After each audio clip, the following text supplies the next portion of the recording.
Hello students, welcome to the English online classes. आज हम the summer of the beautiful white horse की summary को हिंदी में समझेंगे। तो आइए देखते हैं। कहानी दो निर्धन आर्मेनियाई लड़कों मोराद और आराम के गिर्द घूमती है। ये गारो घिलोनाई परिवार के सदस्य हैं।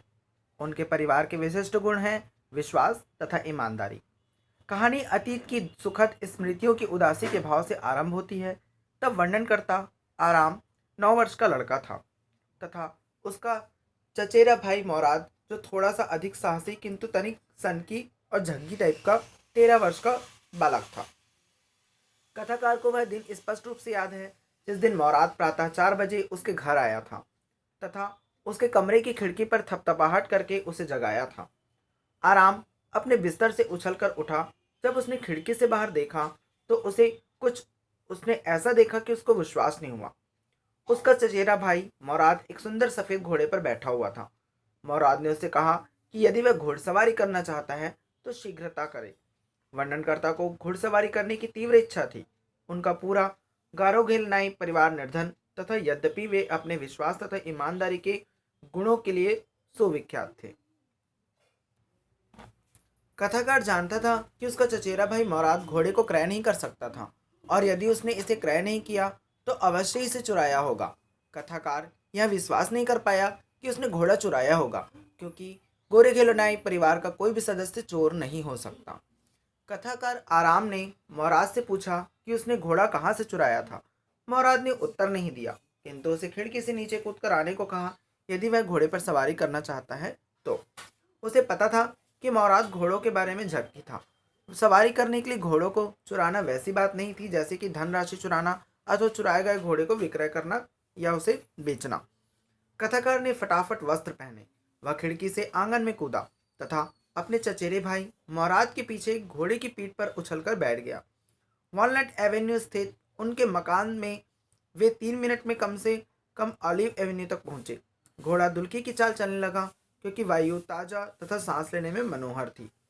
मोराद को उस परिवार के अत्यधिक सनकी सदस्यों में से एक समझा जाता था। वह गाना गाने लगा या अपेक्षाकृत दहाड़ने लगा। वे खुले क्षेत्र में पहुंचे और घोड़े को दौड़ने दिया जब तक कि वह दौड़ना चाहता था।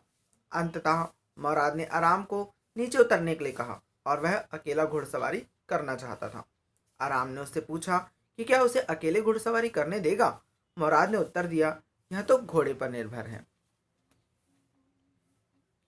कथाकार नीचे उतर आया तथा उसके चचेरे भाई मोराद ने घोड़े को एड़ मारी और तो चिल्लाया, वजीरे दौड़। घोड़ा अपनी पिछले टांगों पर खड़ा हुआ। नथुने से खरखर का शब्द निकला तथा तीव्र गति से आगे की ओर दौड़ पड़ा। मोराद ने घोड़े को सूखी घास के खेत में आर पार सिंचाई की खाई तक दौड़ाया। उसने घोड़े पर बैठे बैठे खाई को पार किया और 5 मिनट पीछे लौटा। उसका शरीर टपकते पानी से गीला था। सूरज ऊपर चढ़ रहा था। अब कथाकार उछलकर घोड़े की पीठ पर बैठा, किंतु घोड़ा टस से मस नहीं हुआ। मोराद के सुझाव पर उसने घोड़े की मांसपेशियों में एड़ मारी। वह पीछे हटा, नाक से घरघराया तथा दौड़ने लगा। कथाकार नहीं जानता था कि वह क्या करे। खेत के पार होते हुए सिंचाई की खाई तक जाने के बजाय घोड़ा सड़क के ढलान की ओर दौड़ता हुआ डिकरन हेलाबियन के अंगूरों के बगीचे में घुसा और आराम से नीचे गिरने से पहले 7 बेलों के ऊपर छलांग लगाया। मोराद दौड़ता हुआ सड़क के ढलान की ओर आया। वह आराम की अपेक्षा घोड़े के विषय में अधिक चिंतित था। दोनों ने विभिन्न दिशाओं में घोड़े की तलाश की। घोड़े को ढूंढने तथा वापस लाने में मोराद को आधा घंटा लगा। मोराद ने किसान फैतवजियान के सूने हुए पड़े हुए अंगूरों के बगीचे में घोड़े की छाप छिपा दिया। वह खलिहान में कुछ जई और खरे चारे वाले अल्फाब के सूखे पौधे थे। कथाकार को यह सूझा कि मोराद तो कुछ समय से शीघ्र प्रातःकालीन घुड़सवारी का आनंद लेता रहा है तथा उसके पास तो केवल उस दिन प्रातःकाल आया था। उसने पूछा, तुमने कितने समय पहले यह घोड़ा चुराया था। मोराद को यह प्रश्न पसंद नहीं आया। कथाकार शब्द बदलकर पूछता है, तुमने कितने समय से प्रतिदिन सवेरे घुड़सवारी करना आरंभ किया। उसने उत्तर दिया, आज प्रातः से पहले नहीं। स्पष्टतया वह सत्य नहीं बोल रहा था, किंतु उसने आराम को यह कहने को राजी कर लिया।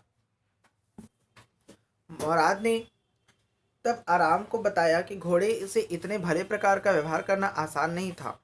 पहले पहल यह अनियंत्रित दौड़ना चाहता था, किंतु चूंकि उसे घोड़े से व्यवहार का ढंग आता था, उसने घोड़े के साथ समझ विकसित कर ली। कथाकार घर पहुंचता है तथा उसे जी भर कर नाश्ता किया। वह अपराह्न उस चाचा खुसरो उसके घर कॉफी तथा सिगरेट पीने आया। वह बैठक में काफी को पेंट भर रहा था तथा धूम्रपान कर रहा था।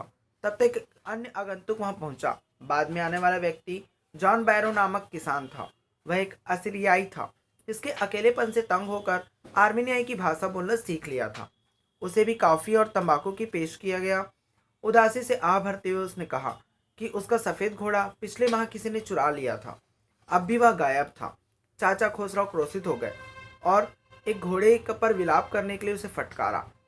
किसान जॉन बायरो नर्म दिल का विशालकाय व्यक्ति था। उसे वहां पहुंचने के लिए 10 मील पैदल चलना पड़ा और उसकी बाई टांग को उसे पीड़ा पहुंचाती थी। उसे घोड़ा $60 का मिला था तथा घोड़े के बिना उसकी 4 पहियों वाला घोड़ा गाड़ी व्यर्थ थी। जो ही किसान जॉन बायरो वहां से नया आराम दौड़कर अपने चचेरे भाई मोराद के घर गया और उसे प्रत्येक बात बता दी। उसने मोराद से कहा कि घोड़े को तब तक ना लौटाए जब तक वह घुड़सवारी ना सीख ले। उसने सुझाव दिया कि वह घोड़े को 1 वर्ष या कम से कम 6 महीने रख ले। मोराद ने सोचा कि वह एक घोड़ाई को चोरी करने का आह्वान कर रहा था। उसने घोड़े को उसके सही स्वामी को लौटाने का निश्चय किया।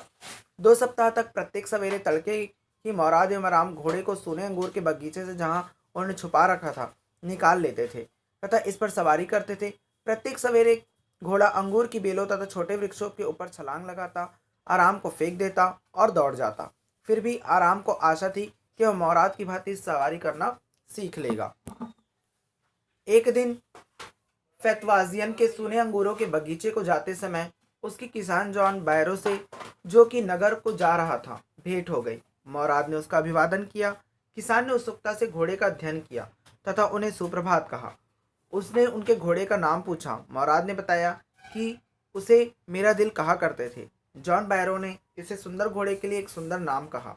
उसे पक्का विश्वास था कि यह वही घोड़ा था जिसे कई सप्ताह पहले यहाँ से चुराया गया था। उसने पूछा कि क्या वह घोड़े के मुख में देख सकता है। घोड़े के दांतों का निरीक्षण करने के उपरांत किसान शपथ लेकर यह कहने को तैयार था कि यह घोड़ा उसी का था, किंतु चूंकि उसके परिवार का ईमानदारी के लिए खोज चुका था, वह इसे चुराया हुआ घोड़ा नहीं कहेगा। फिर भी यह उसके घोड़े का जुड़वा था।